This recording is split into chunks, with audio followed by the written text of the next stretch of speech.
I'm the chair of Barnard Entrepreneurs Network, and I would like to welcome all of you to this event.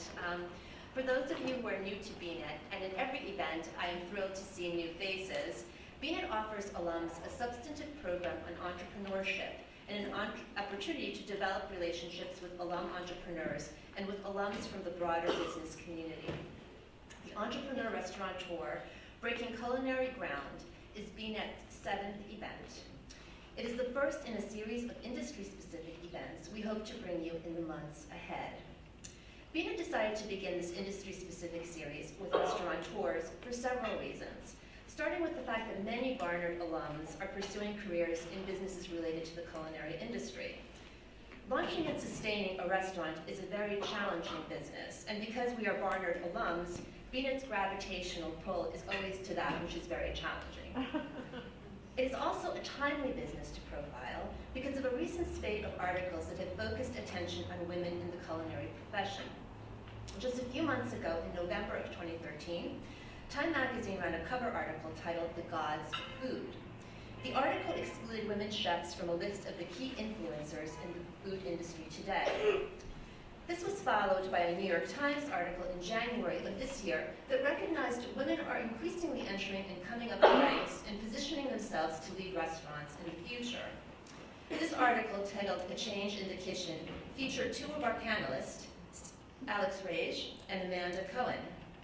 Amanda was cited for her own response in the Eater Food blog, and in which she noted that women have been in top kitchen positions for a very long time. Women like Eugenie Brazier, who was the first chef to earn multiple Michelin stars back in 1933, to say nothing of Louis XV's favorite chef, who apparently was also a woman. In a way, this evening is BEnet's take on the subject of the gods, or more accurately, the goddesses of food. This evening, we meet 5 women who are running leading kitchens right now. They are here to share their insights with us on how they have become exceptional entrepreneurs. Our moderator for this evening is Barbara Sibley, Barnard class of 1984. Barbara is the owner of the acclaimed restaurant La Palapa, Cocina, Mexicana in the East Village. She is the president of the board of the Women's Culinary Alliance. She is also an invaluable advisor to BEnet and a great supporter of our group.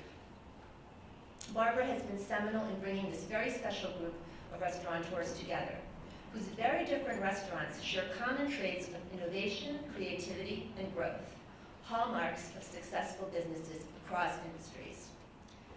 Alexandra Raij is the owner of La Vara, Quinto Pino, and Txikito. Eater magazine recognized Alex, along with her co-owner and husband, Adir Montero, as an important factor in spreading much of the tapas craze through New York and across the country. New York magazine called the duo serious scholars of Basque cooking, who at La Vara have turned their attention to their intertwining influences of Moorish and Jewish recipes on classic Spanish cuisine. In his 2-star review of La Vara, Peter Wells of the New York Times wrote that Alex and her husband have done much to broaden the range of Spanish flavors in the city. And since I'm quoting Peter Wells, I might as well stick with him as I introduce Amanda Cohen, whose restaurant Dirt Candy also received a 2-star review from the New York Times critic.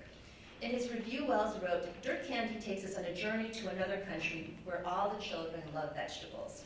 And then, as if to underscore a self-evident truth, that such a country can obviously only exist as a figment of someone's imagination and ingenuity, he wrote, "Ms. Cohen is not adapting the vegetarian cuisine of another country, she is making her own."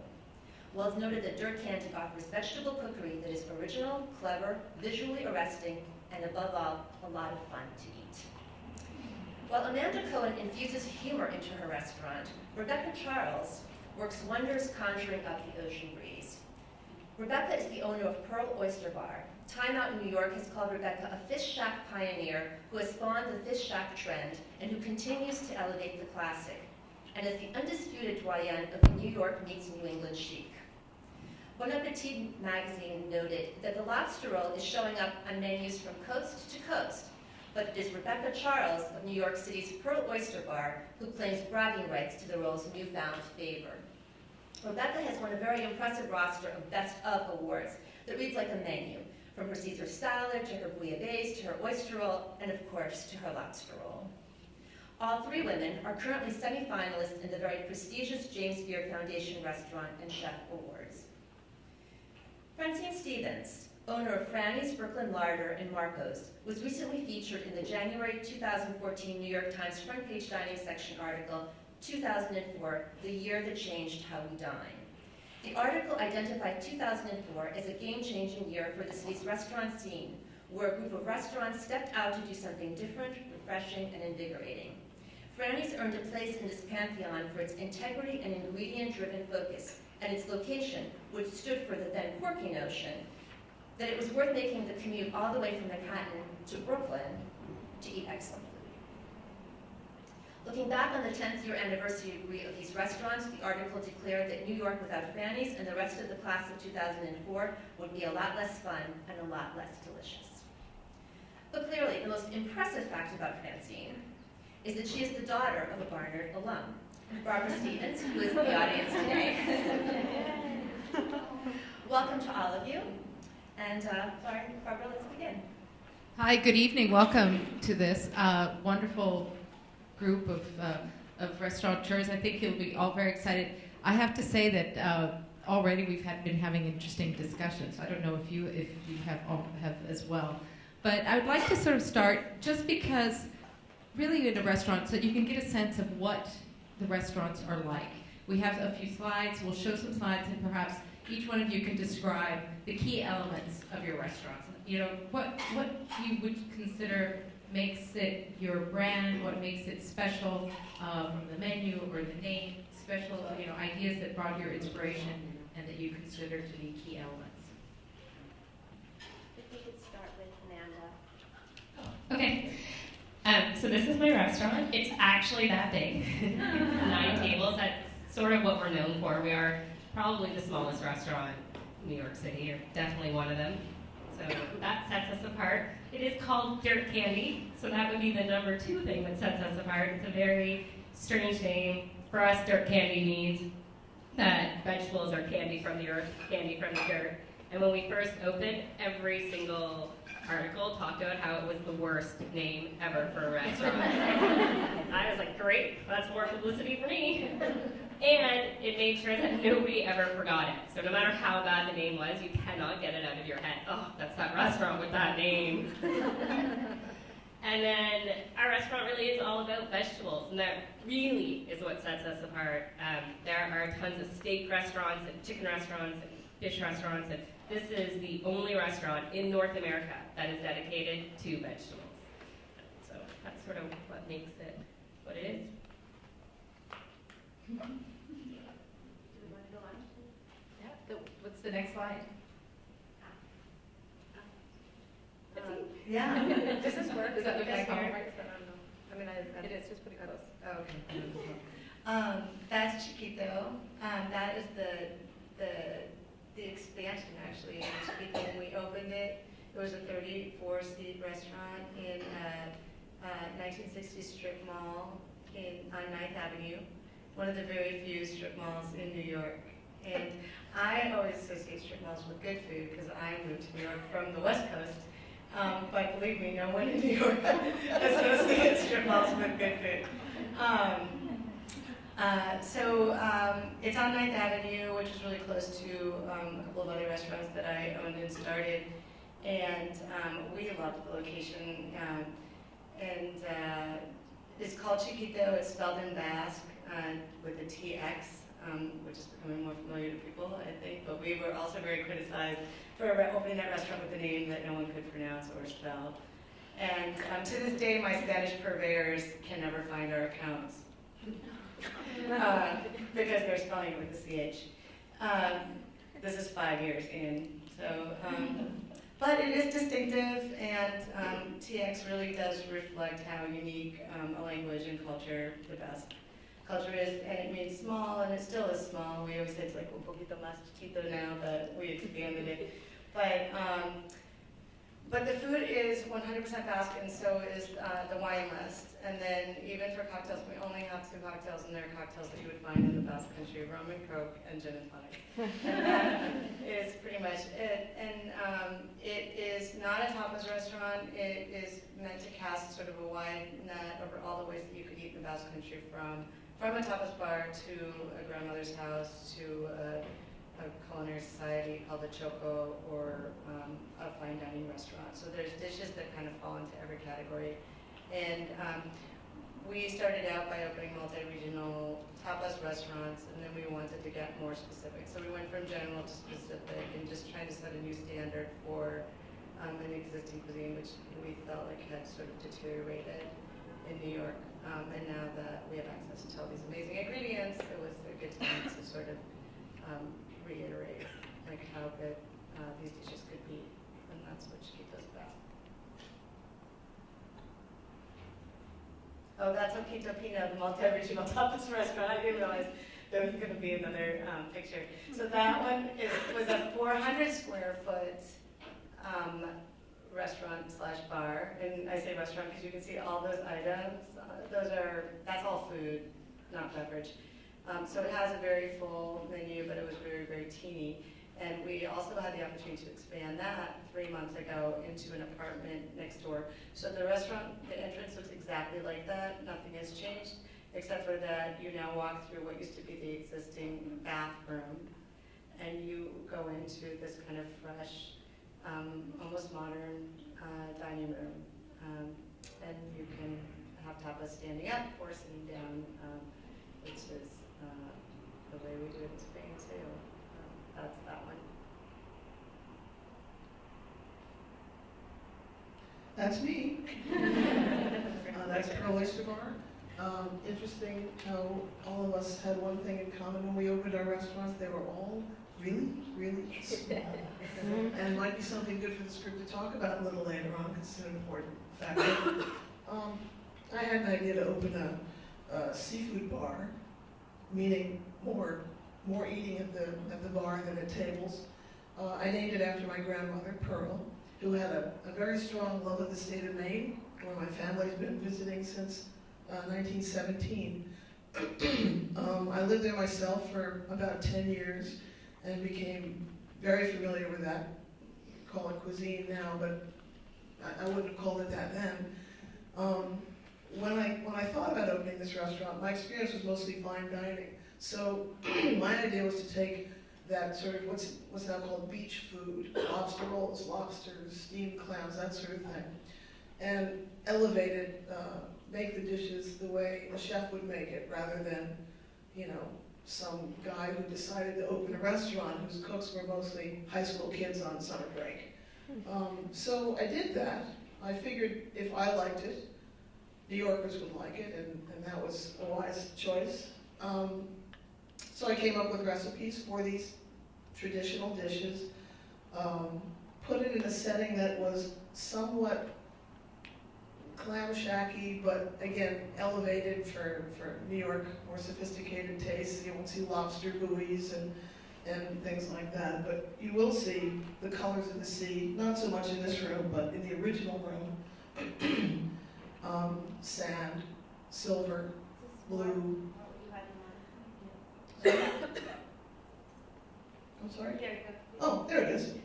That's the original room.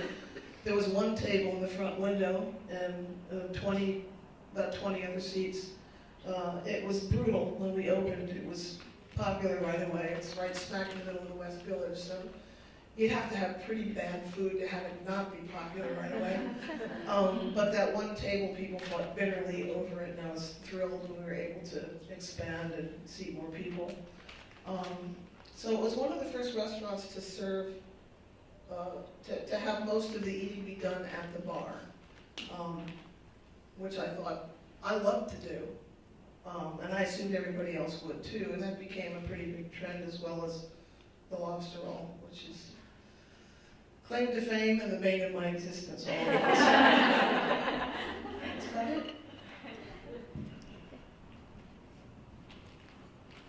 Okay, that's the cellar. Can you put on a different picture? That's the cellar. Oh, there we go. Okay. So this is the new Franny's, and I say that because Franny's has been around for 10 years. We're having our 10-year anniversary next month. And last year, my husband and I, and actually I should say I'm probably the only non-chef on this panel, so I'm not a chef.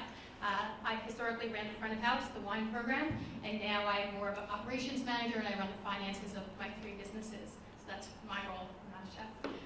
And I love chefs, I love you all. So what I would say is, so last year we decided to expand. Franny's became a very popular restaurant, and we were turning away a lot of business. So we had, well, actually before that, I should say, my husband Andrew and I decided to open another restaurant because we had a pizza restaurant, and I'll go back to that in just a moment, the concept of Franny's, but we had other ideas in mind, and so Andrew wanted to open a trattoria, more of a classic Italian, more so than pizza, and we were looking for a space, and I stumbled upon this space, which was, I fell in love with it immediately. You can see the floors, they're the original tile floors from about 1904. The new Franny's space used to be a restaurant called Michelle's, which was very popular in Brooklyn in the early 1900s. I fell in love with the space, but I wouldn't let it go, and Andrew kept saying to me, Franny, it's not right for Marco's. That's our new restaurant. It's not right, it's too big, it's not going to work, and I wouldn't let it go. I would go to sleep at night, I'm obsessed with the space, I can't let it go. My mom was laughing because I'm now obsessed over an apartment that I'm trying to buy. I get obsessed, and so then we came up with the idea, well, Franny's is turning away so much business, let's move Franny's to the new larger space, and let's put Marco's where the old Franny's space was, which is what we did in 2013. Let me backtrack and say that when we opened Franny's, the concept, my husband, who is the chef, Andrew, he loves Italian food, that's his obsession, that's his love of life, and so we always knew whatever we were going to do was going to be Italian.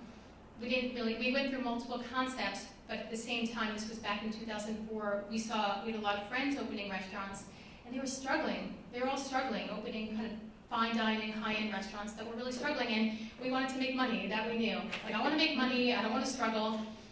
We know it's Italian. Oh my God, everyone loves pizza. Let's do pizza.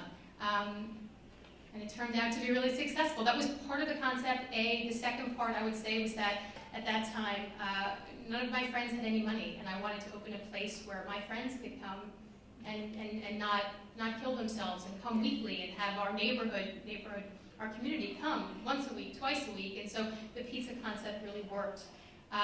In terms of our name, Franny's was really honestly for lack of a better name, and it turns out to be kind of funny in hindsight. Patsy's, Lombardi's, Grimaldi's, the great pizzerias in New York City are all named after people, many of them women, so it turns out to be the perfect name.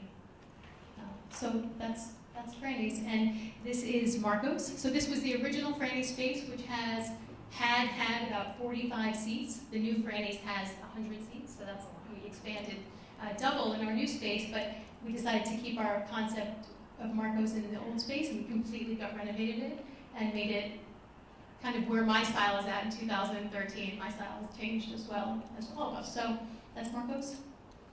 And do we have anything of the larder I haven't spoken of? Oh, so we have a private dining room at Franny's that was also, in the old space. We had a lot of people turning away a lot of business. People wanted to celebrate their special occasions, and we kept saying no because it was only 40 seats in one room, and so our new space has a private dining room. That's part of our core business concept. And I don't know if you have any photos of the larder, but our third business is a food store. And actually one of my ex-employees is there. Galen, say hi. Wonderful to have you. Bklyn Larder is a cheese and provisions store, and we opened it in 2009 with the concept that there is very, very little good, earnest, good prepared foods that people can take home. And so that's our entire mission, is to have pre-prepared foods that people can take home, restaurant quality. Great. Because I will be sort of speaking a little bit in and out of this conversation, but La Palapa, I'm originally from Mexico City. And I think that given the fact that I never thought I would stay in New York after I left Barnard, I always thought I'd move back. I have opened a restaurant that's been in business. I've been in business 14 years. And what I prepare is really what I would eat at home in Mexico. Everything's very homemade. I make my own cheese. I make all my own moles, chorizos, and so on and so forth. Also, with the concept that it's really something that is very close to you, which I think is what everyone here has done. And think about the elements of the restaurant. The La Palapa is not like a Mexican restaurant in New York. It's like a Mexican restaurant you would open in Mexico City, in the Colonia Condesa. because for me, a great part of what I wanted to do was to break the stereotype. I was really tired of people saying like, oh, but you don't look Mexican. Well, do you have TV in Mexico? And, does everybody sleep under a cactus? My entire life. So you won't find sombreros and any of that stuff. So going on, so one of the things, so you're talking about expand, you talked a little bit about the expansion, but what about startup? You opened your restaurants with very different circumstances. At the time of your launch, you're really getting ready. How much did you have really in place? Did you have the concept, the financing, the press that you thought that you needed? What was the process of that? Because we were talking in New York, often the location that you find starts to determine and change your concept. So how much of that was sort of set in stone? How much did you have when you started, and how much developed after? Everything and nothing. So I knew I wanted to open a restaurant, and that was sort of all I knew when I decided to do this.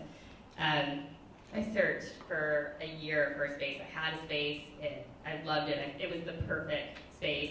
And then the person I was buying it from was like, well, I need $100,000 in cash. And I was like, okay, I can get you the $100,000 with what they call key money, but we'll give you a check. And he's like, no, it has to be in a briefcase and it has to be in cash. So that takes I was like calling my lawyer, and he's like, I cannot let you do this again. I was like, but I really like this space. And he's like, I'll find you another space. And literally the next day, he found me a space. He called me, and he was like, look, I have another client. They were going to open a wine bar. I think the space could really work for you. You should go look at it. And I was like, okay. And I went, and I saw what was Dirt Candy at the time, which was literally like a portal to hell. So there was no floor, there was no ceiling, there was no walls, there was some mattresses and lockers and some rats. And I was like, I love this place too. This is even better. But it wasn't what I originally had wanted. I didn't think, ooh, 18 seats, that's the perfect number. Ooh, really crowded and tiny, and I'm only being able to have like a 3-legged chair, and it's gonna be really hard to get people here, and you're gonna have to have a tiny kitchen and a bathroom that if you're more than like 42 pounds, you can't go. It's very complicated. But it all sort of started to work, and we started to build it, and I had enough money, because the space was so small, to build it. Unfortunately, I had to build it twice, because my first contractor took all my money, and my second contractor only took half my money, so that was good. And then it sort of developed, the concept started developing, and what we wanted to do. I knew I wanted to be vegetarian. And then we opened, and at the time, I just sort of knew that I was like, well, I'm going to be vegetable focused. And as we kept cooking and people kept coming in the door, my focus really changed. And I was like, no, I don't want to be vegetarian. I want this to be vegetable focused, and this is what I can get people in the door. And that became very, very sort of the most important part of the restaurant. It became the identity. But I didn't know that 3 years before I started building it, that's what the restaurant was going to turn into. Yeah, it's interesting the way that happens. Did you have anything similar? No, I mean, my story is, I think, almost like a little bit complicated. We had a concept that was very well defined. The menu existed from beginning to end, and that concept was realized on 10th Avenue with the wrong partnership. And so it doesn't have a happy ending, and there are a lot of them in this business. And I mean, I don't really consider it a mistake, but it is like super heartbreaking. So that was a very successful concept, and I mean, really, really, really successful. And critically and financially, it was another really teeny tiny space that was just basically minting money. And sometimes that, can bring out the worst in people. But it speaks to, how there's just like a moment in your life when you just are so excited about what you're doing, and you give it every single bit of you. And I was younger, and I didn't have children, and And that was all I did. I would get up at 5 o'clock in the morning, and I would go to the farmer's market on my bike, and I would fill my bike up, and my bike would break on the way to the restaurant, and I would put it back together, and then I would start over the next day, after having gone to bed at 2 o'clock in the morning, and just like that. And I could have done that, I felt like forever. It was so energizing to see your concept absolutely work exactly as it's supposed to. And so heartbreaking to, for it to not succeed on other levels. But so that was an established track record that we had. And so when she said she opened her restaurant with $100,000, I think I was like negative $500,000 in lawyers' fees and lawyers' et cetera. Just trying to get out of the business that I built. And so that is my lesson to you all. But I'm here, and I have 3 restaurants. I got one of them back. You have to fight sometimes, and so that's the story. But it's amazing how sometimes, if you really bring quality to the table, which I think that's sort of a common link here. You don't need to have a real estate driven concept. Like, I think your concept would have worked anywhere. The fact that it was in the West Village and you said you hardly had to shake a stick at it, you still your standards are so much higher than than the neighborhood that you're in. It was also a function of my wanting to roll out of bed and be at the restaurant. I live just a few blocks away. Right. But I think so you can make real estate happen. Like, you don't have to choose it. The location, like the shape of the space, may define like what you do inside of it, but you don't need to have an expensive location. 10th Avenue was nothing in 2004. There was nothing going on. There was no hotline. There was nothing going on, and 9th Avenue wasn't going on either. But now it's a little more happening, and eventually, I think quality succeeds over time. Do you have any questions about this? No, I would add that what I did 10 years ago is so different than what I do now, in that when we started Franny's, we had very little money. It was all my family's money and Andrew's family's money, and so we worked service, we worked 7 nights a week, we worked 7 days a week. We were always working, and it was exhausting, and it was amazing, and it was energizing, but our focus was very narrow. It was on service, it was on that night, it was on the day-to-day issues. And it's only now that I don't work service, that I have a team playing out our vision, that I'm able to step back and examine our systems, and examine our company, and examine our core values and all the things that make us who we are, to make them better. But that it takes perspective, it takes getting out of the daily act of what it means to run a restaurant in order, I believe, to make it better. I know, but I miss it. I don't know about you. Anytime I come home and I've been covering a shift for someone, my husband goes like, God, you're so happy. That's really because when you're an owner, you do kind of lose track of that, knowing exactly every detail. And I think that's really why I when you talk about having that thing, like you're just doing it, that's the only thing you're doing, and it's so I think it's a wonderful, wonderful high. But I have to say that for me, when I signed, I had a partner, also not, partners come and go. But she and I, we called, and the guy who was doing most of our financing, and we were putting down the deposit on the space. And he was on his yacht in the Mediterranean. He was like, don't do it, don't do it. And we're like, what? So we put every penny that we had down. We didn't have any financing. We raised it all after the fact. We're just like, okay. It takes a while to get a liquor license in the East Village. That's a good thing. So so we raised it all. Most people, because at that point, most people were like, why did you wait so long? But so you can do it. There's never the thing, I think, just in terms of anybody who's thinking about a business or starting a restaurant, I think you can see there's not just one way. There isn't just one way to raise the money. And I have to say, Rebecca was a great inspiration to me, because I went to the Pace University SBDC and to Greg Callender, who had told me about Rebecca and how Rebecca had used their resources. So I got an SBA loan to open a restaurant, which I think was pretty unusual at the time. I think you got the first and I got the second. I was the first recipient of a $1 that the SBA had started. And the fact is, I've been trying to open a restaurant for 10 years at that point, first in Maine, then in New York. I couldn't get anybody to finance it. All the people that had eaten my food and loved it and said, oh, whenever you're going to go out to open your own restaurant, please let me know. I'd love to be an investor. And disappeared like so finally I went to the SBA, and at first I think they chuckled a little bit because they had never. Did you get an award also from them? Well, I got the big check, you know. Well, that's a big award. The picture taken with the big check and all the vice presidents and everything. But they put me in their book finally, the book that they use as a tool to help people get SBA loans. But when I first went to them, they give you an outline. So you need to write a business plan. I'd never done that. By the time I was finished, I was on the cover of Crane's magazine because I'd written something like 14 business plans. So they took my picture with a big stack of plans behind the bar, the Oyster bar.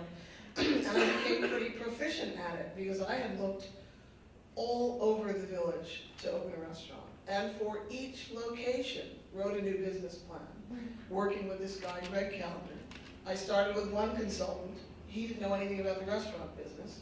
So I finally found one guy who did, or at least he was open to talking about it. The SBA had never funded a restaurant. They funded things like industrial, taxi medallions, things like that. It was really new to them. So Greg and I actually came up with an outline specifically for restaurants.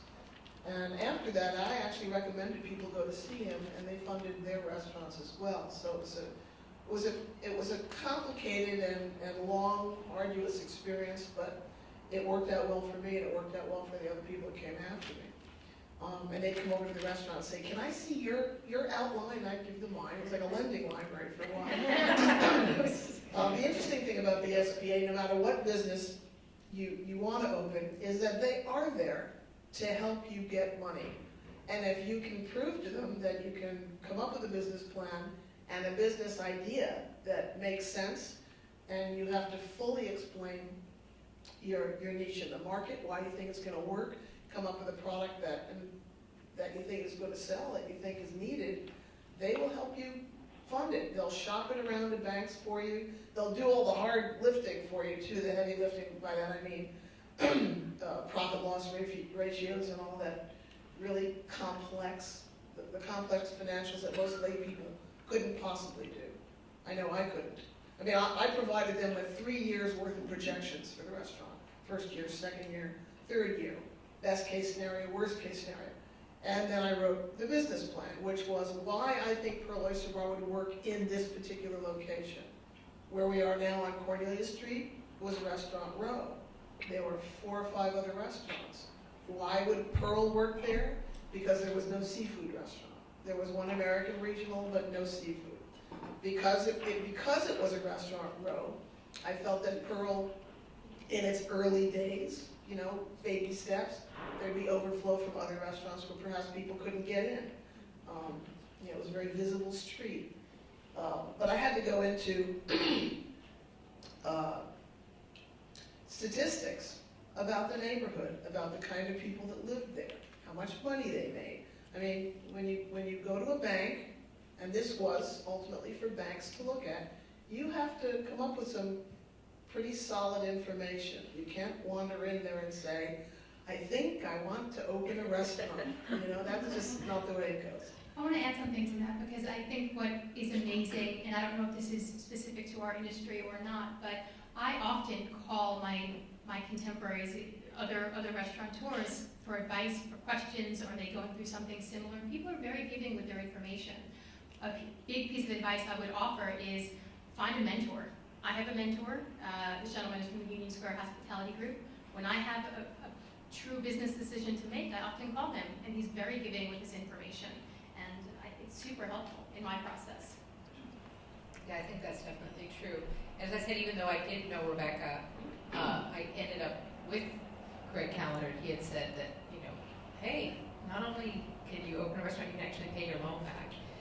So I think I'm very glad Pearl was successful because I think they had been successful. I also invested every penny I had, by the way.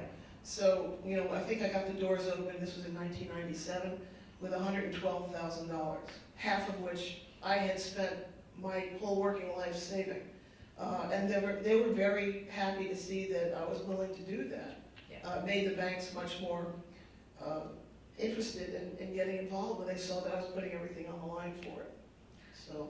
Yeah, I think it was also a very special time when we talk about restaurants and food and the importance of food in restaurants as industries now, and why it's so important to recognize women and restaurateurs in general that are successful, is that it was a time also where the SBA realized that your experience was inventory.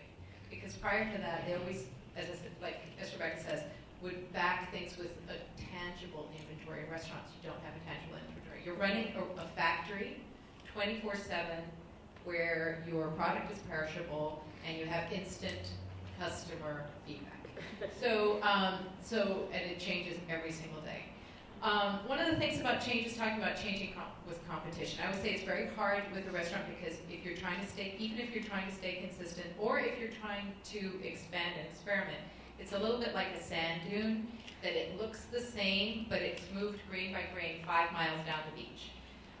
So it's very, very interesting to see how restaurants that have been around for a while, how they've developed.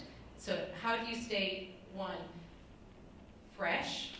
How is it still interesting? How do you stay ahead of your competition and imitators? And you all have extremely important, they're icons of the New York restaurant scene. So how do you play with that, and how does that affect what you do? What do you do with it? Well, anyone who knows me knows that I'm super frustrated by, I wouldn't even call it competition, it just, this imitator thing, and I'm sure it bothers you too. When you have like an iconic dish or an iconic concept, or even just like a signature dish, it just drives me crazy. I don't even understand why anybody else would want to serve your signature dish. It's a signature dish. Keeps them from having to come up with one of their own. I guess, but then they're always like, it's just 3 ingredients, like you don't own them or whatever. You're just like, but you're the genius who didn't think of it. And so I'm one of those people that's just like perpetually frustrated by this. But I will say the one thing that I never feel is this kind of cynicism towards the industry, which I think will get people like that in trouble. I always want to do my best, and sometimes my best isn't as good as my worst on a given day. But I actually truly enjoy being in this industry, and what we do is exhausting and relentless and frustrating as it is. And I just don't have that kind of, I think if you can keep the cynicism at bay, and then you're in a good place. I always think people respond to quality and consistency, and those things are key. And I think everybody who's standing up here provides that, and we're known for that. I think that what you have isn't necessarily the item, whether it's pizza or tapas or Mexican food. It's the tiny details in that food that really are distinguishing and memorable for people. And those are the personal details. Those are deeply personal, whether you're executing or you're not. And I think going back to what you were saying, where you were saying you have some perspective, there's the perspective where you can refine stuff from the outside. And then there's also this other thing that happens where when you, and I think you'll see this when you go to your big restaurant, when you grow your restaurants, you are able to not necessarily be a line cook, which at a certain age becomes just a necessary step. Even if you go back there and you do it frequently and you enjoy it, doing it day in and day out, I think it's much more of a young person's profession. It's very physically demanding. It's very repetitive. If you're a thinking person, you sometimes want to think of new things or contemplate other things. So the natural outgrowth of this thing that's really wonderful is that you all of a sudden really need people, need them. And when you need them, you give to them, and then they give back to you in this way that when you're doing everything yourself, you don't need anybody.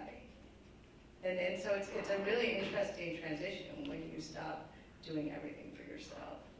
It's as interesting and more gratifying. I finally have people that I can talk to at work, that I enjoy, real relationships, not just people who are underlings. You know what I mean? I have to add to that because one of the questions that Barbara, you asked us was, what accomplishment as a restaurateur are you most proud of? And I thought about that, and I thought, for me, absolutely, it's the creation of the amazing people and the team that I have working for me at this point and working with me, because there were years that Andrew and I were doing it alone, and we had this vision, and we were doing it alone, and it was exhausting, and it was lonely, and forward 10 years, we have this amazing group of people who have embraced our vision and are working with us to fulfill it, and it's much more gratifying to be in this pursuit with intelligent people by my side. People ask me, what's the best thing about being in business, owning your own business? I get to hire who I work with. I get to choose who I spend my day with. I think my friends. Hiring is not always the easy part. As I'm trying to hire now, and I'm having a hell of a time. I think that the business has changed by leaps and bounds from when I started in it. When, if you were a cook, there was something wrong with you. We were just talking earlier about, college-educated woman goes out into the world and becomes a cook. That's like every parent's embarrassment. And that's what I was in the 70s. But I think, where we were soldiers and really under the radar and totally outlaws, now cooking is very mainstream. It's so mainstream that it's all over television. It's so all over television that everybody that wants to cook wants to for completely different reasons than we did. That is to say, it's not about the food, it's not about being good at it and being interested in it and loving it. It's about being on television. And I've interviewed probably 20 people in the last couple of weeks for a sous chef's position. None of them really know how to cook. I put them on the line, and they talk a good game. Once they get on that hotline, they can make one dish at a time, maybe two. But if I call them, say, pick up 4 scallops, 3 hake, and a couple other things, they're not good enough cooks to make that happen. And yet, they're sous chefs. They're being hired as sous chefs in an industry now that is so overpopulated with people in the kitchen. I learned how to cook with 2 people on the hotline. My restaurant is small. There are 2 people on the hotline. Now, the menu is very simple, very streamlined, very few accompaniments. Mostly, it's all about the proteins. I've kept it simple for a reason, so that it's doable and doable quickly. But these are people that come from restaurants where there's 5 to 15 people on the hotline. And the reason for this is that restaurateurs are compensating for the fact that people are coming out of these schools in droves that don't really know how to cook. They've got 1 or 2 things to do, and if they fall down, the other cooks close ranks and get it done. In the kind of situation like there is at my restaurant, you need somebody that can do 6 things at once, and while they're doing those 6 things, is already lining up the next 6 things to do. And they're doing it for 5-6 hours at a time, and it's hard. And I'm sure I think that it's and the same with people on the floor and management. I've always found that with management, that actually hiring people from the management schools, I've never had a good manager that went to hotel and restaurant school. Never had a manager. No, well, we'll talk. No, but basically it is like that. I feel that that it's something that you really learn by doing. You get a lot of people that really come in for their interview and say, oh, because one day I'm going to be on TV, and that's why I want to come work at your restaurant. That's so funny. I think our business model is so different because we actually train people how to cook our way. Like we have a way, like it's a system or methods that are art, and they're not necessarily conventional. I don't know that I mentioned, but we run 100% electric kitchens, and for a lot of people, like the ones you're talking about, they would come in our kitchen and just be like, they would act like it was a toy, like that wouldn't be interesting for them to come in. And so we've always been a little intimidated by these like culinarians because even though we buy the most amazing products and have incredible things to work with and great things to get to know, we've never considered our restaurants to be the kind of restaurants where, these highly trained culinarians would want to come to work, not in an obvious way. I think, they would have a lot to get out of it, but we don't expect them to come, and then when they come, they don't expect us to be doing what we're doing in these electric kitchens. And so we've always trained people from the beginning, like the lowest of low, and then just sort of pull them up from the ranks. And only recently have we started hiring more culinary students. And I think one of the reasons that we are able to do that more is because we're more able to mentor. We're not like as crazy ourselves. Also because you were on television? I've only been on TV once. Oh, you think that's why they're coming? Yes. No, they're the same ones from before we were on TV. That's the reason we did television was because, one of my cooks, she just loves that stuff and she really wanted to. I think there's two other major shifts in the industry that I'm seeing. One is it is markedly more difficult in New York City to open and sustain a business today than it was 10 years ago. My biggest advice to anyone in this room is to have a good support team, have a good liquor license lawyer, have a good insurance broker, have a good payroll company, have a good accountant. Do not open any business without a good accountant. It's very, very challenging with the Department of Health, with the wage and labor laws, with the SLA, the State Liquor Authority, to navigate the myriad of laws specific to New York City. Much more difficult than it ever was, in my opinion. Not just my opinion, in reality. The second major difference that I see is our guest expectations. And people, I feel like a huge part of the front of house job these days is to completely read your guests. Does this person want to eat quickly and get out, or do they want to luxuriate over their food? And if you get it wrong, there's a lot of problems and repercussions in an age where anyone can go online instantaneously and badmouth your restaurant. It happens all the time. So the goal is perfection, which is really hard to achieve on a daily basis when you're doing hundreds of covers a night. But people's expectations are very intense and very real in this city when there's a lot of entitlement in eating out and a lot of demands and entitlement and expectation, I find.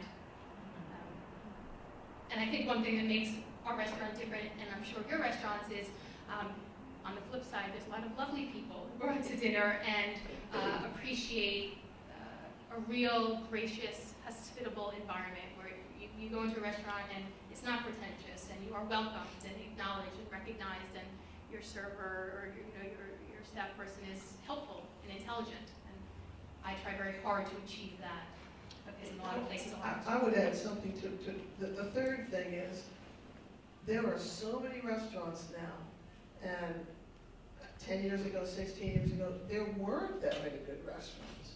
And these days, there's a lot of competition out there.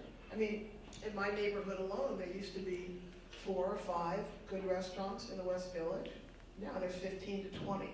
So consider, yes, sometimes there are tourists, usually in better weather at certain times of the year. But consider all of those restaurants now fighting each other for basically the same clientele. Mostly the people that live near you. Because these days, people don't seem to want to leave their neighborhoods very often to go out to eat, as evidenced by the fact that Deborah and I have never been to Brooklyn to any of your restaurants. And I'm deeply humiliated and publicly apologize for that. But I think my feeling about it is pretty common. Most people want to stay fairly close to home. Special occasion, you might take a cab and go 50, 60 blocks away, but for the most part, you eat in your neighborhood. And the competition for those dollars now is fierce.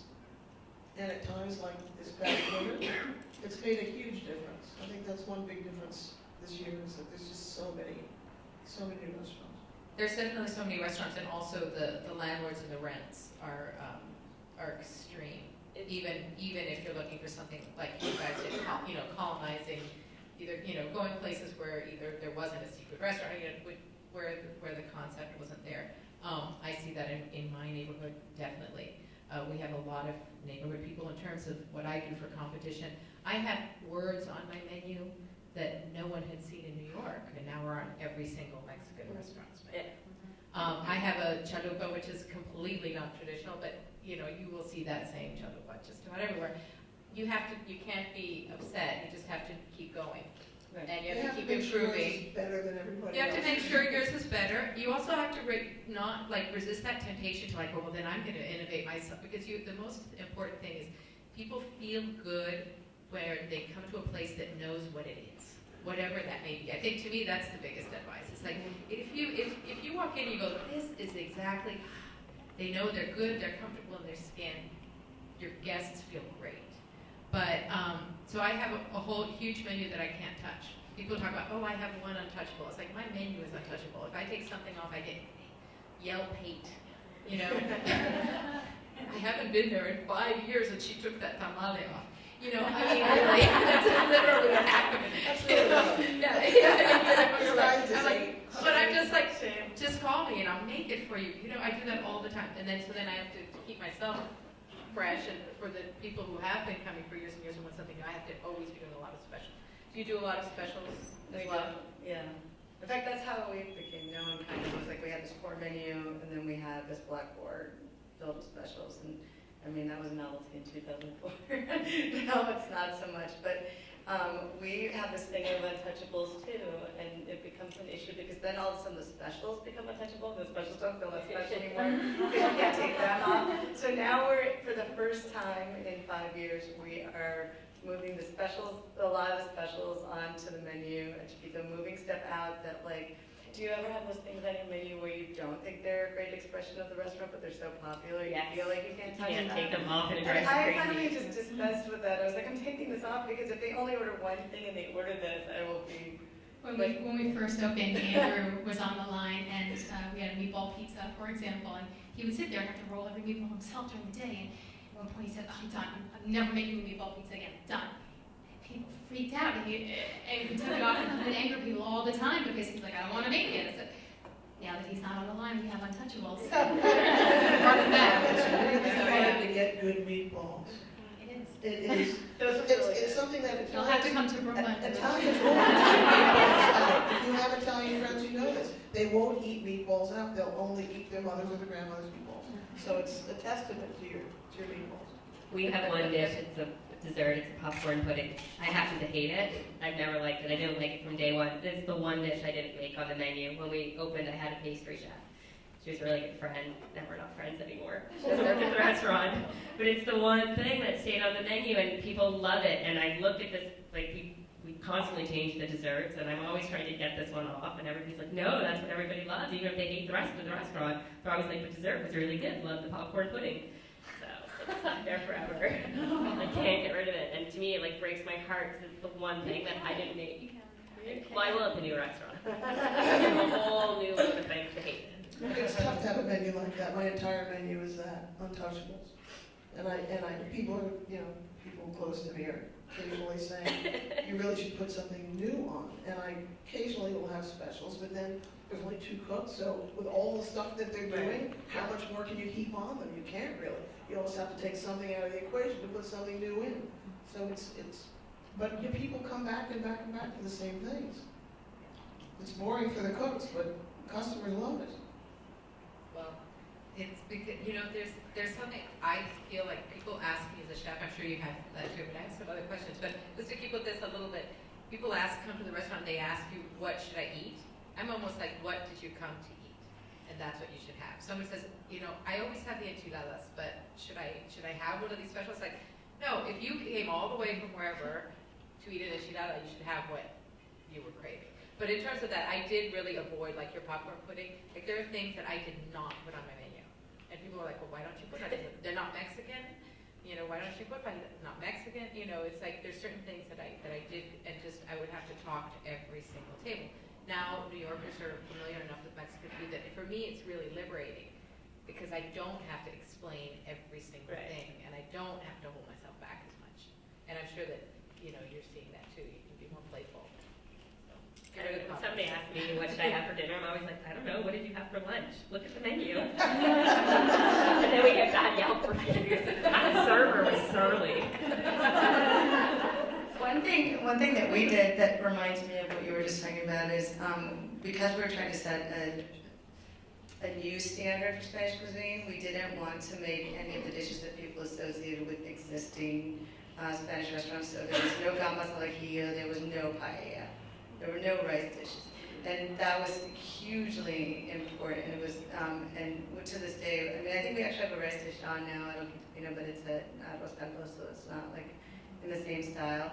But I think sometimes, I don't know what the answer would be now, like if you were, you know, like, if you, like, sometimes you have to actually not have that one thing that people associate so that they can't compare it to this other thing that you actually think is, I would say disgraceful, but you know, something that where you might actually be competing against someone's expectation, whether you think that their expectation is appropriate or not. You know, making paella is like, if you go to eat paella, you go to a place that only makes paella. It's a real specialty. Like it's a focus. Like you can't. It's very hard to be good at that and be good at other things, just because of how you prepare it. So I think you know, if you're thinking about a menu that's like ethnic, and there's a lot of bad variations on that cuisine, just leave those dishes out. So you're saying kind of avoid the obvious, make them work for it. Yeah, just to redefine the cuisine in your own terms, so that there can't be any comparisons between what you might think are not great versions of, but well-liked versions of. You know, like, I mean, maybe it's like a Chicago pizza versus a New York pizza thing or something, you know. I have something to add, slightly off subject, but slightly related. Before I was in the restaurant business, I was in the nonprofit world, and I was advocating for sustainable agriculture. I worked on the National Organic Standard. I worked with consumers, helping them understand eco-labels. This is before the term organic was so popular. Now it's everywhere. And so when we opened Franny's, on the back of our menu, we listed the resources. Our milk comes from this dairy, and our meat comes from this farm. And it was a very important tool for me as an advocate and as a restaurateur to educate our guests without kind of, throwing them, beating someone over the head when they didn't come to a restaurant to be, lectured. It was my tool. And now you go into restaurants, and a lot of people do that. It's quite common. So when we moved to the new Franny's, I said, I'm done with this. I'm just sick of looking at it. And I took the resources off the back of the menu. And we had it off the menu for maybe 2 or 3 months, and a number of my servers came to me and they said, can we have it back? Because it was a tool that helped us explain the pricing, is one real reason. And lo and behold, there's still a lot of people out there who don't know about your sourcing and your quality of ingredients. So I ended up putting it back on, and I guess I'm saying that sometimes you can create a trend, and sometimes you can stick with the trend or follow a trend, and it's appropriate, and sometimes it's not. And I think it's sticking with your core, perhaps, to know when to do that or not. Right. I mean, it's interesting. What I sort of collated from here is like it's interesting that sometimes you don't know what is so central to your concept. That we tend to just get so involved in it that it's hard that you don't see it as everyone else sees it, and then you realize that actually you don't fix what ain't broke, kind of thing. Stay true to yourself. Stay true to who you really are. With that, you talked about what you consider your greatest accomplishment. Does anyone else have? What would you consider as a restaurateur your greatest accomplishment? That I'm still doing it. Yay. No question. Yeah. Rotator cuff surgery, back surgery, every physical thing in the world wrong with me. Well, I tell my cooks how to lift, how to carry themselves, how to perform, because I did all the wrong things. Of course, I grew up in an era where you were surrounded by men and you needed to pull your weight, literally. But the fact that at 60, I'm still doing this in the restaurant every day is sort of mind-blowing to me. And that the restaurant is still, if not current, at least popular still. You know, after 16 years in New York, that's a long time. I would say in other areas of the country and the world, 25, 30 years is pretty much the standard. And I just signed another 10-year lease, so I'm hoping to make it to 25. To get a 10-year lease in a small space, just to get business-like for a second, is very difficult now. Most of those long leases are a thing of the past for business owners like us. You'll see, you know, the Keith McNallys and the Danny Myers will get their 20, 25 years because they're pouring, you know, $4, $6 million into an installation, and they, you know, get much longer leases. The standard lease now on the street for little, you know, storefronts like ours is 5 years. In 5 years, you can't do anything. It's going to take 3 to 5 years to pay back your debt. So what have you got? You're working for a salary, nothing more. And that salary is going to be dictated by how much money your business makes. So, you know, after 5 years, you say to yourself, well, I'll just renegotiate with the landlord and get another 5-year lease. You may or may not be successful at it. And for those of us that watch the business pretty carefully, you see a lot of restaurants that open and close in exactly 5 years or exactly 10 years. And that's why, because they haven't been able to renegotiate. Because the market rate has no cap, and they can pretty much charge what the market will bear. So that's something that, you know, if I were to open a restaurant and I was thinking about New York City, I'd think long and hard about the costs that you described earlier, liquor license, insurance, property taxes. My restaurant pays $26,000 a year in property taxes in somebody else's building. My insurances are approximately the same amount. And it's unbelievable what the overhead is now. And if I was going to do it again, I don't know. I mean, I'd probably do it because I'm a little crazy, but it's much harder now than it used to be. It's much more expensive. And there are many landlords that wouldn't be as sympathetic as mine. And actually, he wasn't all that sympathetic. He made me agree to a balloon payment 5 years down the road. And I figured, okay, 5 years from now, I'll just try to renegotiate. But at least I got the lease. And if you have a restaurant or any business in a store in New York, the lease is the value. Always remember that. It's not what's in the space. Your used equipment is worthless. Your furniture is worthless. If you have to, for some reason, sell your business, the value is how many years left you have on the lease. And that's why I fought so hard for 10 years. Yeah, or if you have a special lease. I closed a restaurant very close to Pearl's, almost at the end, but we had a great liquor license. So we had a little something there, even though it was the 10 years. And sometimes you have landlords that you don't really want to spend another 10 years with. That happens too. And so I was very glad to see that, to let that one go. So I've had other restaurants and closed it. Do you have anything else? I mean, it's an amazing accomplishment to get that next lease. I'm very excited. Considering how busy we are, maybe then I'll be able to go more on, you know. I can make a reservation in the future. I will say, just to add to that if you do start a business and you do take a lease, you really do need the right people to advise you, and this goes to the property taxes, because you have to know it's $26,000 a year. That's great. The lease I have now is a percentage of whatever the escalation is.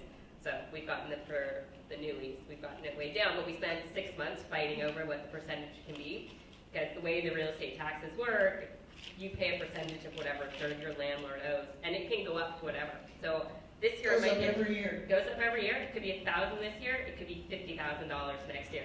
And it is like, and this happens to be particular for New York. So you really have to have these people who are advising you. And so when I was going through this with my lawyer, it was very expensive. I'm like, I have to remember that these conversations are worth it, because every minute with you on the phone is $300. But 5 years from now, it might be $75,000 that I owe to the landlord. So you do have Just to don't ask him about his family. Yeah. Yeah, right. No, he loves to tell me about his family. Oh my gosh. That's hilarious. Well, just also to that, I mean, the city is in trouble and always looking for revenue, and so that speaks to the Department of Health that Friday was talking about, and now the fire department is going on your roof to find out if your HVAC and your remote refrigeration is filed, and if it's not, you not only have to pay them fines, but you need to refile, and those filings are super expensive, even if you just inherited them and they were existing. Thousands of dollars in filing fees. Thousands. And then, if the system is old, you have to refile it if you want to change those units. So all of a sudden you have to contemplate changing $10,000 worth of air conditioners that are already 10 years old because you have to pay the $8,000 filing fee anyway. I mean, it's Do you remember when that crazy. started? I think it was 4 or 5 years ago. Well, it started when the banks Suddenly went down. you had to pay a fee if you had air conditioners in your space. I think what happened is the city is. This is everywhere. The city is My looking dentist for- has to pay a fee for Yeah. his air conditioner. The city is looking for revenue.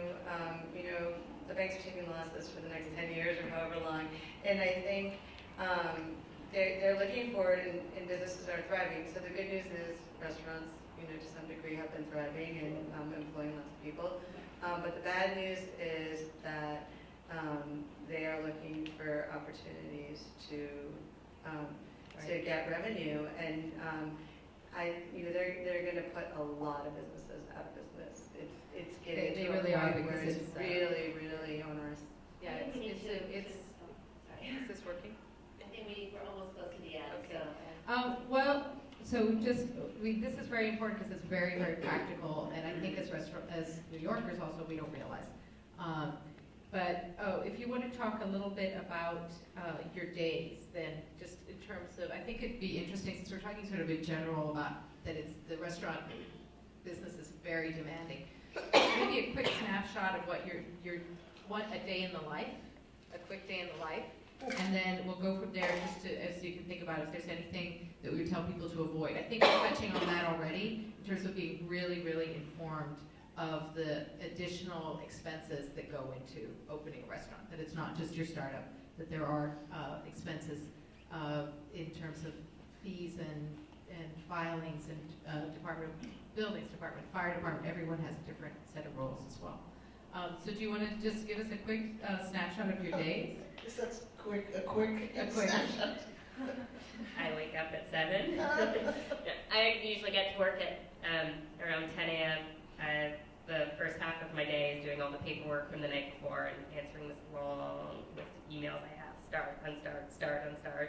Spends most of my morning in my Gmail. Then I confirm all the reservations, and that takes an hour, 2 hours. And then we go into service, and I'm there until 11:30, and it starts all over again the next day at 7 a.m. It's been that way for 5 years. Although it's much better now. When we first opened, I was opening the door at 8 a.m. and closing it at 1 a.m., 2 a.m. So it's a lot better than it was. I go to each of my businesses. I would say on Mondays I meet with each of my management teams. So I have manager meetings at Franny's, then a manager meeting at Marco's, and then a manager meeting at the Larder. I do that once a week. I talk to my accountant, I would say once every other day, 2 or 3 times a week, and deal with a bunch of financial stuff. I do payroll. For the first time in 10 years, I have someone actually fulfilling the payroll, but I oversee the payroll of the 3 companies. I make sure to eat at my restaurants once or twice a week with my family for quality control. That's a big part of what I do at this point. I answer a ton of emails. I never stop emailing, ever. I feel like all I do is answer emails too. Yeah.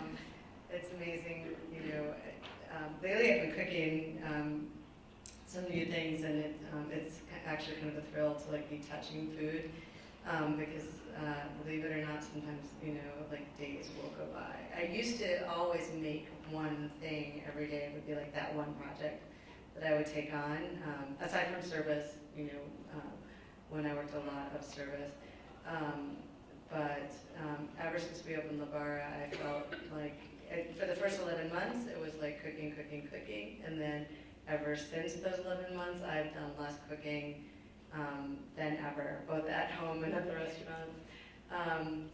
I feel like I'm just constantly doing ordering, responding to things that are a lot of mistakes. A lot of mistakes, fixing things, fixing electrical things, talking to my landlord. We have a DOB thing going on right now. Like a lot of things that have nothing to do with cooking, sadly. And it gets that way. And so you have to find those things that really give you a thrill and that really interest you, and do them, and find those things that are really satisfying, and don't give up those projects. Like, well, this is very much also like, I was going to segue into the life-work balance. And so let's just do that, because I know that it's really hard to balance it. I just am a person that just says yes, and I just do it. So you wake up at 6 in the morning with your kids, which we haven't talked about, and we all have there's important people in our lives, whether it's kids or spouses or partners. You got to, you have to take care of those people too. And it's a pretty amazing one. And then the thing is that then you just go to the restaurant. Like today, a server who's worked for me for 15 years, went off the deep end. I had to call him. He did a catering, went back, answered 20 emails, went to the restaurant, new manager, came here, leave here, go back there, go home, get up at 6 in the morning. So you have to really be prepared to work hard. I feel very happy, I have to say. I do though. I don't know. I think I always feel like, if you smile a lot, you don't need as much sleep. But then you also have to just so take care of your body, don't you think? I mean, one of the Too late now. Too late now.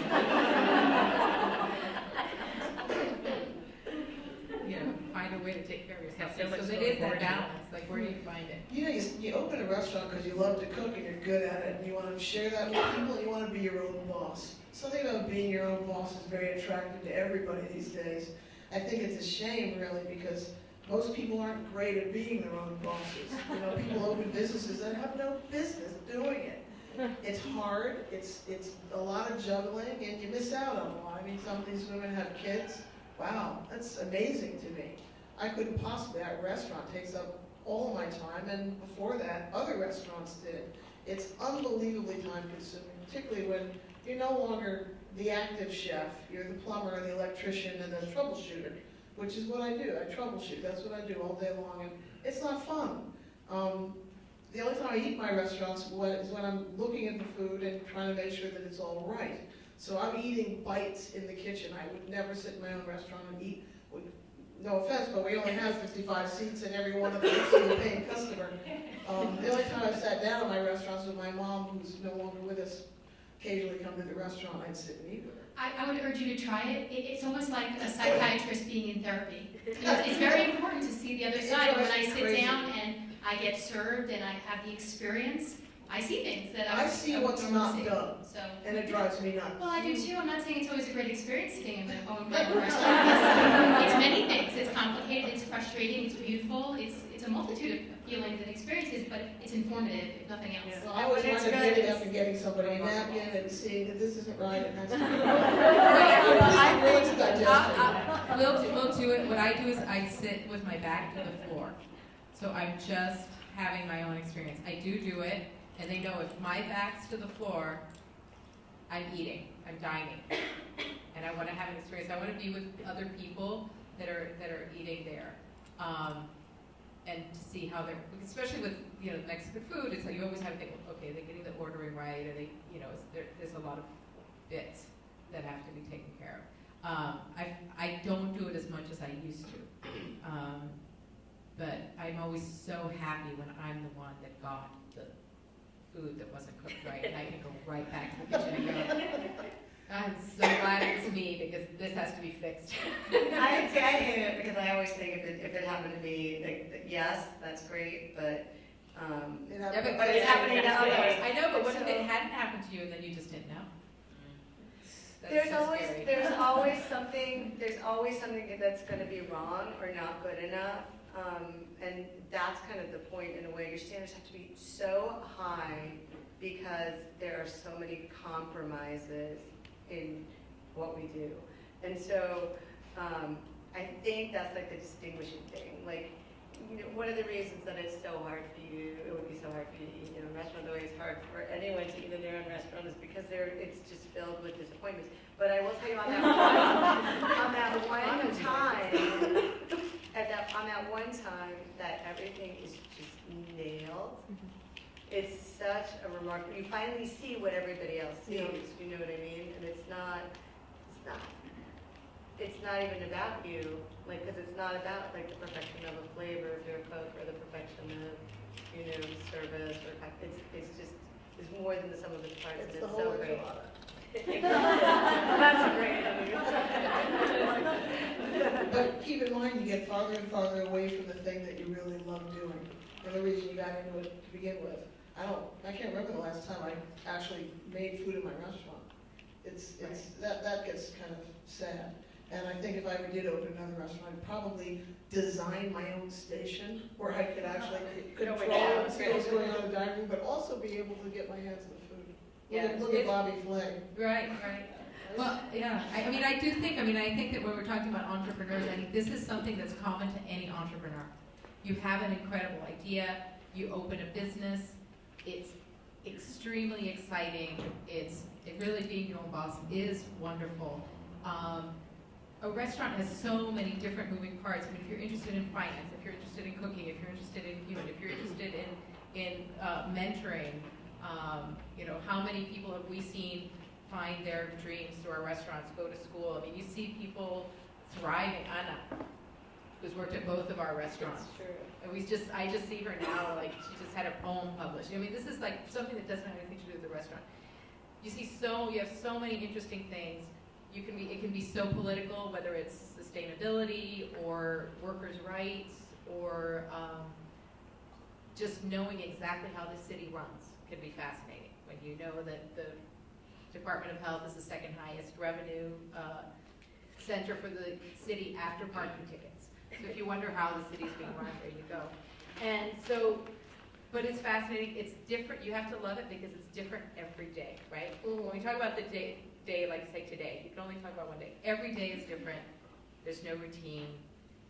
You do have to love to troubleshoot because you're going to be doing that no matter what. You know, one thing we didn't mention, and we're running out of time, is that it is, in the end, hospitality business. And that ultimately is more important than the food and the plumbing and everything else that we have to tend to. It's those people that are coming in every day that some of us who aren't in their restaurants every day don't necessarily know everybody by name, but I make it a point to try to stay very close to my restaurant for hours a day so that I do know who they are, and consequently have friends on the outside that I met in my restaurant. I watched people's kids get born and grow up, and I've watched people die, and that's a really big part of it, is being a part of the fabric of their lives. I know that sounds really corny, but it's not just business. It's not just about making a product. It's about being involved in people's lives. That's, I think, what's so rewarding about it. That's absolutely right. I think that's kind of what, isn't that what sort of attracts everybody to it? Like everyone who's in this business kind Well, of that's likes what to makes take it care of worth people. it. And that's what makes it worth it, right? I think that's the what best makes it way to worth it. end, probably. Thank you so much.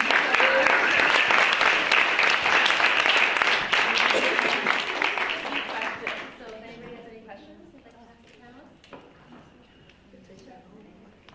This question is for Franny. Do you ever feel like an outsider because you don't necessarily have a culinary education? You're not a chef per se. Do you ever feel that way? I don't. In part, I'm sure because my husband, the co-owner of my business is a chef. A. B, it's very specific to my business, is because I'm Franny, and Franny, the name is on the window, so people think so highly of me, and I'm really behind the scenes, so that's very specific to my story. But I think that how we ended really is that a true restaurants are meeting centers, they are social gathering places, they are centers of community. And because I am at my restaurants a lot, and I know a lot of my regulars and my guests, and my name is on the window and all those things, I know I don't feel like an outsider at all. And I think there's many roles in the world of restaurants, and I think for the first time ever, I would say in the last few years, I have servers who want to be managers, and they're seeing the role as a legitimate profession. Oh my God, you don't want to be an actor, you don't want to be a writer, you want to be a manager. That's a legitimate job, and so I think the front of house in 2014 is really coming a long way. I don't know if it's side by side with chefs, but certainly a legitimate profession in its own right.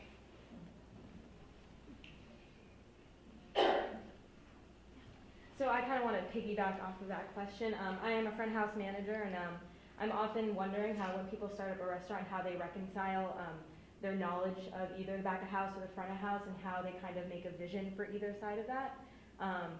Oftentimes I wonder, I don't have a culinary background. I went here, I went to Barnard as well, and just kind of wondering how that works, how you gain that knowledge, and how you find the partners that can help you create that vision for either side. I've always been a cook, but I actually started managing restaurants at the same time because I thought the managers were really bad. And so I fired them. It wasn't really my job to do that, but I was like, they suck.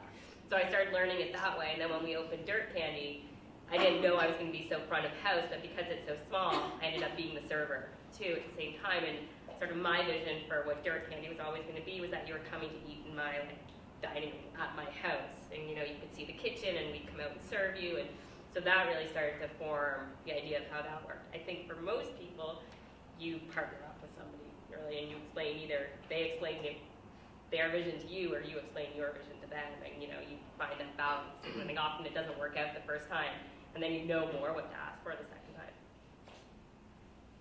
It can happen in a lot of different ways. I mean, I had a very bad partnership problem in the beginning that was very public, and thankfully the restaurant lived through it.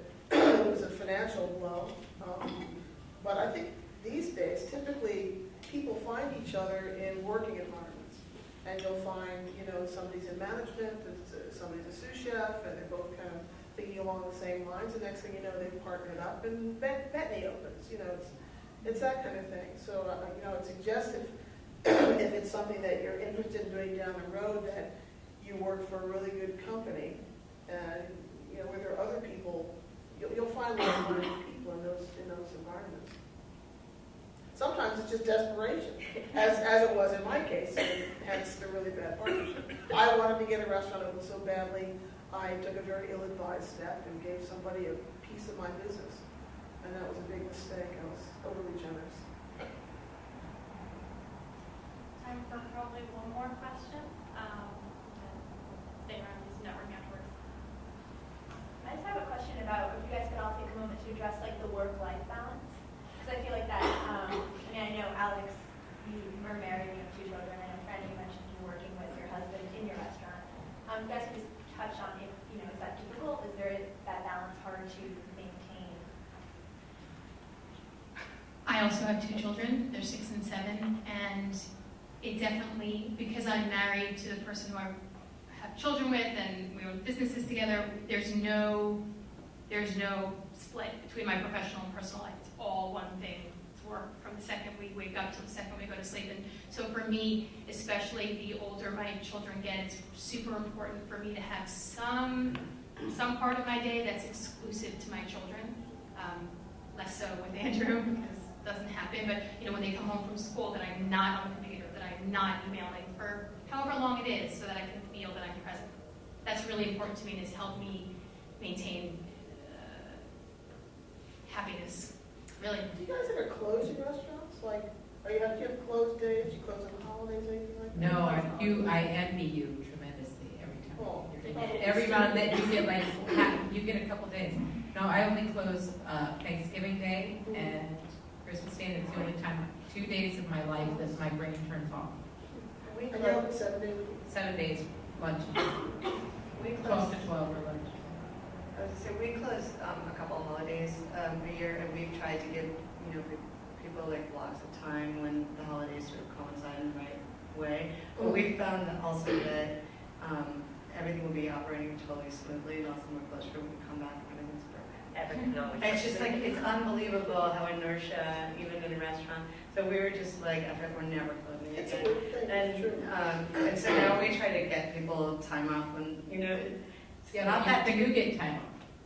we have We have for the first year this year taken, we took 2 weeks, and that's never happened before, ever happened before. And in terms of balance, I think it's more like you turn the question back on someone who's really passionate about whatever they do. Like, are you truly balanced? If your job is a job that you consider a generic job that gives you good insurance and pays your bills and allows you to enjoy the other things that you really care deeply about in your life, would you consider that balance even though you don't really like what you do? I think that anyone who's super sort of passionate and into what they're doing has a sort of imbalanced approach to it, whether it's art or music or the stock market. I mean, I guess the stock market opens and closes in different, but whatever that thing is that drives you, like, do you really have a balanced approach to it?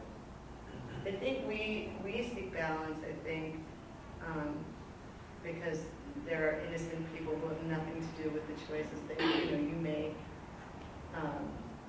whether that's like a partner or children, or sometimes it's your employees.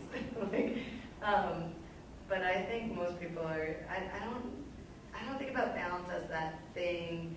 Though I guess I don't think about balance the way that other people think about balance. I think about being happy.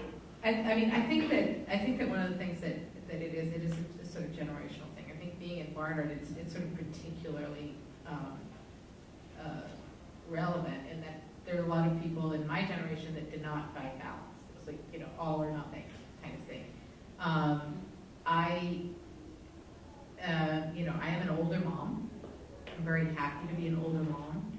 I never took it for granted that I was going to be able to be an older mom. Just happy to be who I am. And I think that being an entrepreneur and being a restaurateur and being my own boss has allowed me a lot of flexibility that I wouldn't have otherwise. So I would say more like, people talk about things in their lives, like when I had to close one restaurant, my kids really had loss. So they feel very connected to what I do. They want to eat it all the time. My kitchen guys can hardly believe that I order the same, that my kids want to eat the same meal every single day at La Palapa. But At least it's not fish sticks. no, I took them. I'm counting on your muscles. My son had 2 bowls of your muscles. So I mean, I was great. But opening a business, you can't expect leisure time. I think that's the bottom line. Yeah, I think there's work to be done. You're the one that's going to do it. That's the name of the game. I mean, after 5 years or so, you've been able to expand your business, and you're in a position where you have multiple locations and multiple managers that you can meet with and get organized and have good relationships with. Then you can think about taking vacations and having time off. But I wouldn't think about it. If you're thinking about opening a business, don't think about taking time off. It's just, they are just opposed. And that at our place, because we're so small and so we couldn't have a big staff, that we do take a lot of time off. So we close for a week over Christmas, and then we close for 2 weeks during the summer. Unless you close. Unless we close. And yes, everything breaks, but we're very aware of that now, so we just order everything. And we already have the fridge guys scheduled to come in the day that we open, the oven guy, we're set up. Yeah, exactly. But that's the way that we figured it out, because everybody who works in my restaurant works really hard. They work really long hours. There's not enough people to do the job. They're there 10, 12 hours a day. I tell them that's normal. Please don't anybody tell them that's different. But then we all get to look forward to the holidays, which is really nice. And that's how we've all found the balance, is that, at Christmas time, we're like, I don't get to see you for a week. Thank goodness. It's not a cost-effective way to run a business, but I did the same thing. It gives you a lot of peace of mind, too. You know that nobody is just in despair without you. Without you there, resolving problems. I used to close for a week. And I would do it again if the calendar days worked out that way. Like New Year's and Christmas somehow. Right. That's interesting, yeah. For me, I'm saying the community, because they're usually about your guests are also your community.